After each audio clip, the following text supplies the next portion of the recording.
नमस्कार, रामकृष्ण हरी. आपल्या चॅनलवर सर्वांचं सहर्ष स्वागत. आज आपण सार्थ ज्ञानेश्वरी या सिरीज मधील अध्याय 11 पाहणार आहोत. विश्वरूप दर्शन योग.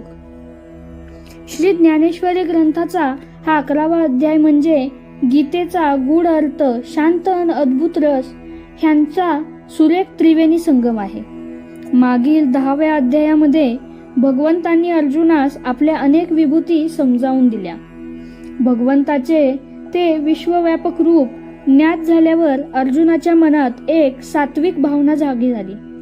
त्याला असे वाटू लागले की ज्या विश्वरूपाचे वर्णन ऐकून आपली श्रवणेंद्रिये तृप्त झाली, मनी अष्टभाव जागे झाले, तेच त्या परमात्म्याचे विराट रूप आपल्याला प्रत्यक्ष या डोळ्यांनी पाहायला मिळावे. पण अर्जुन मनोमन हाच विचार करीत होता की आपल्या मनातली ती इच्छा आपण श्रीकृष्णास कशी बरं सांगावी. कारण कृष्णाचे आपल्यावर प्रेम असले तरी माता लक्ष्मी भगवंतांचे वाहन गरुडराज किंवा त्याचे भक्त सनकादिक ह्यांच्या इतके प्रेम आणि तेवढा प्रियत्वाचा हट्ट करण्याचा अधिकार आपल्याला असेल का. आणि म्हणून ती तशी विनंती त्याने उघड न करता प्रथम ती मनोमन केली. मनकवड्या त्या श्रीहरीने ती त्याच्या मनातली इच्छा ओळखली. त्यांनी मोठ्या प्रेमाने विचारले, सख्या अर्जुना, तुला जो माझा विभूती योग सांगितला त्याने तुझे मन संतुष्ट आहे ना, का अजून काही एखादी इच्छा तुझ्या मनात जागते आहे. त्यावर विनयाने अर्जुन म्हणाले, देवा, अरे मातेकडे बाळाने काही मागण्याआधीच माय ते जाणते, तेव्हा मी तुझ्याकडे काय मागू.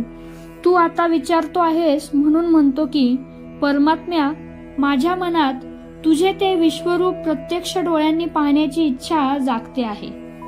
आणि अर्जुन हे असे म्हणायचा अवकाश तोच प्रभू त्यास म्हणाले, बा अर्जुना, तुला माझे विश्वरूप पाहण्याचीच इच्छा आहे ना, मग हे पहा माझे सर्व चराचर व्यापी विश्वरूप दर्शन. असे म्हणून देवांनी त्यास आपले भिन्न भिन्न आकार, नाना रूपे, रंग, आकृती आणि तशाच प्रकृती दाखविण्यास प्रारंभ केला. भगवान श्रीकृष्ण हे अर्जुनास पहा पहा म्हणून आपले रूप दाखवू लागले खरे, पण झाले असे की देवाचे ते दिव्य अद्भुत तेजस्वी असे रूप अर्जुनास मात्र त्याच्या चर्मक्षुण्णी दिसेना. त्याला डोळ्यांसमोर काहीच दिसेनासे झाले. त्याची दृष्टी दिपून गेली. तो म्हणाला, हे देवा, अरे तू मला पहा पहा म्हणून तुझे विश्वरूप दाखवायला निघाला आहेस, पण ते पाहण्यासाठी हवी असणारी ज्ञानदृष्टी या सामान्य अर्जुनाकडे कोठे आहे. प्रभू, आधी तू मला ती दिव्य दृष्टी दे आणि मग तुझे रूप दाखव, तसंच मी ते पाहू शकेल. अर्जुनाचे ते बोलणे ऐकले. मग कृष्णाच्याही ती गोष्ट लक्षात आली की खरंच आपण प्रिय अर्जुनास ती दिव्य दृष्टी दिल्याशिवाय तो ते आपले रूप पाहू शकणार नाही. तेव्हा तो दीनदयाघन श्रीहरी त्यास म्हणाला, थांब, मी तुला ती दिव्य दृष्टी देतो. आणि असे म्हणून प्रभूंनी अर्जुनास ती दिव्य दृष्टी प्रदान केली. ज्ञानचक्षु उघडला, दिव्य दृष्टी फाकली आणि मग एक एक करून अर्जुनाच्या दिव्य दृष्टीस ते देवाचे परम ऐश्वर्य अतर्क्य अनाकलनीय असं रूप दिसू लागले. भगवंतांचे नाना अवतार, नाना रूपे, आकार हे त्यास दिसू लागले. विश्वरूप समुद्राच्या ज्या अनंत लाटा आहेत, ज्याच्या दिव्य तेजाने सर्व जग हे मृगजळाप्रमाणे भासते, ज्याच्या अनादिसिद्ध भूमिकेवर सृष्टीतील स्थावर जंगम चित्रे उमटतात, ते आपले मूळ स्वरूप भगवंतांनी अर्जुनास दाखवले. त्या दिव्य स्वरूपातच त्याला त्रैलोक्याचे, असंख्य देवदेवतांचे, सत्यलोकासह ब्रह्मदेवाचे आणि कैलासासह शिव पार्वतीचे दर्शन झाले. काही रूपे त्याच्या चित्तास सुकवून गेली, तर काही भयानक रूपे पाहून त्या धैर्येश्वरासही घाम फुटला. काही विक्राळ रूपे पाहून तर अर्जुन इतका घाबरून गेला की त्याने चक्क आपले डोळेच मिटून घेतले. पण त्या मिटल्या डोळ्यांपुढेही त्याला तोच दैवी साक्षात्कार दिसू लागला. जणू काही कृष्णाने दाखवीत असलेल्या विश्वरूप दर्शनात स्वतः अर्जुन हा सुद्धा एक भागच झाला. ते दिव्य विश्वरूप पाहिल्यावर अर्जुन स्वतःला पार विसरून गेला. त्याचे अस्तित्व विसरला. त्याच्या मनात जय जयकार असो. खरंच आज हे तुझे दिव्य रूप पाहिल्यावर माझ्या मनाची खात्री झाली आहे की या सकल चराचराचा निर्माता तूच आहेस. हे सकल दृश्यमान विश्व हा तुझ्याच मायेचा पसारा आहे. हे भगवंता, तू कृपावंत होऊन मला जी दिव्य दृष्टी दिलीस त्या दृष्टीने तुझ्याकडे पाहू जाता तू मला सहस्त्र मस्तकांचा, हातांचा आणि चरणांचा दिसला आहेस. तुझी चित्ताकर्षक आणि भयप्रद अशी दोन्ही रूपे मी पाहिली. हे नारायणा, तुझे तेज इतके देदीप्यमान आहे की ते पाहून माझी दिव्य दृष्टी सुद्धा चक्रावली आहे. हे प्रभू, हे मला काय दाखवत आहेस आणि त्यामागचा तुझा नेमका हेतू तरी काय, असे अर्जुन म्हणेपर्यंत त्याने असे पाहिले की त्या प्रभू मुखामध्ये कुरुक्षेत्रावरची दोन्ही दलातली सैन्ये प्रवेश करीत आहेत. त्यात प्रचंड मोठी कौरव सेना आणि त्या पक्षातले अनेक श्रेष्ठ व्यक्तीही आहेत.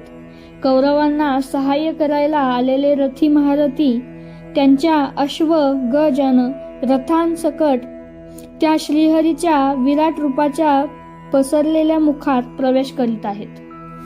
वास्तविक प्रभू या विश्वरूप दर्शनाच्या निमित्ताने हेच दाखवून सांगू पाहत होते की अर्जुना, या रणांगणावर मी मारणारा हे माझ्या हातून माझेच मरणारे आत्मज, स्वकीय स्वजन, गुरुजन आहेत. मग मी त्यांना मारून या कुलक्षयाचा धनी का होऊ? त्यापेक्षा हे युद्ध नको, हा संग्रामच नको. पण श्रीकृष्ण परमात्म्याला अर्जुनाला हेच दाखवायचे आणि सांगायचे आहे की तुला असे वाटते आहे की मी त्यांना मारणार, ते आधीच मेलेले आहेत. त्यांचे आयुष्यमान हे संपत आल्यानेच ते युद्ध प्रवृत्त होऊन इथे आले आहेत. हे युद्ध म्हणजे केवळ एक निमित्त आहे. तू यांच्या मृत्यूस फक्त निमित्त पात्र ठरणार आहेस.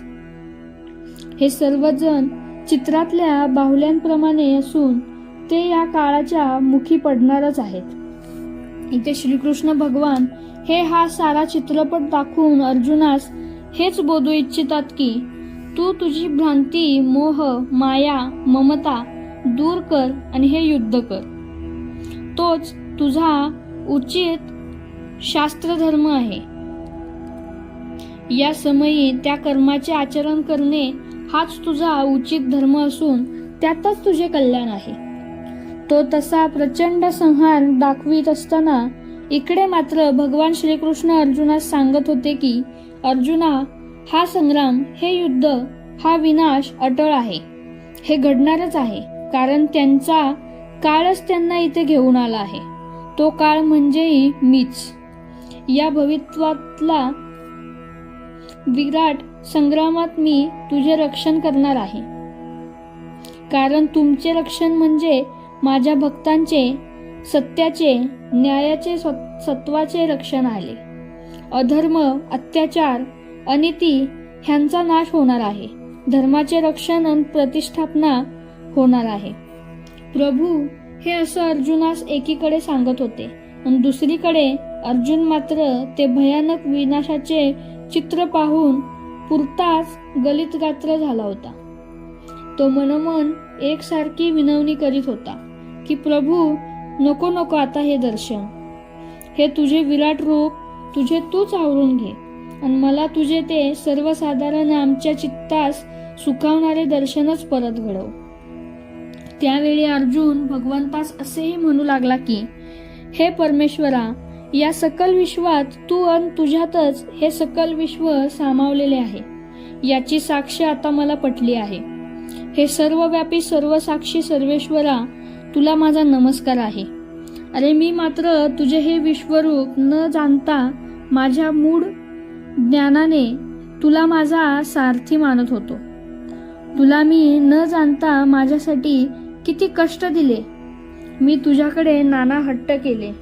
पण हे प्रभू, तू इतक्या थोर मनाचा आहेस की तू माझे सारे हट्ट पूर्ण केलेस. तुझी दिव्य दृष्टी मला प्रदान करून तू तुझं अगम्य, अतर्क्य, अनाकलनीय आणि अद्भुत असं विश्वरूप दर्शन मला घडविलंस. हे देवा, तू मला परत माझ्या मोहणाऱ्या रूपातच दर्शन दिलेस. खरंच मी तुझे आभार कसे आणि कोणत्या शब्दात मानू. माझ्यासाठी तू हे विश्वरूप मला दाखविलेस आणि मी पुरेपुरे म्हणताच तू तुझी अगम्य लीला आवर्ती घेतलीस, खरं ना? तेव्हा अर्जुनाचे हे असे बोलणे ऐकून भगवान श्रीकृष्ण त्याला म्हणाले, अरे काय हा वेडेपणा. जे विश्वरूप मी माझ्या यशोदा मातेनंतर केवळ फक्त तुला दाखवित होतो ते न पाहता तू पुन्हा मला या यादव कुलोत्पन्न कृष्ण रूपातच पाहू इच्छितोस. हे तुझे वागणे म्हणजे बिंबास सोडून प्रतिबिंबास आलिंगन देण्यासारखे नाही का रे? असो, जशी तुझी इच्छा, असे म्हणून त्या दीनदयाघन श्रीहरीने पुन्हा अर्जुनास त्यास अभिप्रेत असलेल्या रूपात दर्शन दिले. अशा प्रकारे भगवंतांनी अर्जुनास आपली सगुण आणि निर्गुण अशी दोन्ही रूपे दाखवली. ज्ञानदेव म्हणतात, श्रोते हो, भगवंतांची ही दोन्ही रूपे पाहिल्यावर अर्जुन भगवंतास या दोन्हीपेक्षा श्रेष्ठ रूप कोणते असा प्रश्न करेल. भगवान त्या प्रश्नाचे त्याला काय आणि कोणत्या शब्दात उत्तर देतात ते आता आपण या अध्यायात पाहू. आजचा सार्थ ज्ञानेश्वरी अध्याय 11 इथेच संपला. आपल्या चॅनलला सबस्क्राईब करायला विसरू नका आणि व्हिडिओ आवडला असेल तर लाईक, शेअर आणि कमेंट नक्की करा. धन्यवाद.